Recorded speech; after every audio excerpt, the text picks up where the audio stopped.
তিস্তা পাড়ের 2 কোটি মানুষের যে আহাজারি, আর্তনাদ, যে বেদনা, আমার মনে হয় সরকার সেখানে খুব একটা গুরুত্ব দিচ্ছে বলে মনে হচ্ছে না।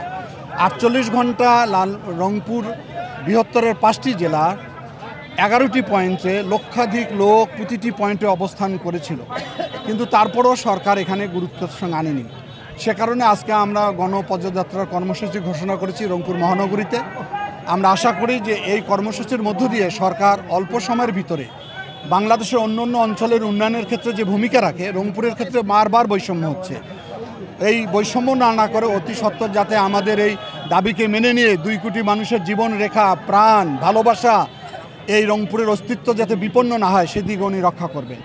আর আজকের পরেও যদি দাবি মানা না হয় তাহলে এরপরে আমরা ধীরে ধীরে আস্তে আস্তে আমরা কঠিন কর্মসূচি দিতে বাধ্য থাকব।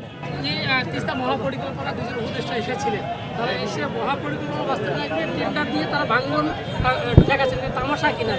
এটা তো বোঝাই যায় যে সরকারের কিছু কিছু কর্মচারী রয়েছে, তারা এই ধরনের ছোট ছোট টেন্ডার দিয়ে ব্যক্তিগতভাবে লাভবান হওয়ার চেষ্টা করে।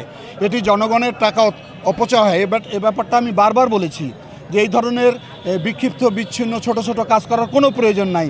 আমরা দীর্ঘ বছর ধরে অপেক্ষা করেছি, প্রয়োজন হলে আমরা 6 মাস আরও অপেক্ষা করব, একবারই যাতে তিস্তা মহাপরিকল্পনা বাস্তবায়ন করা হয়।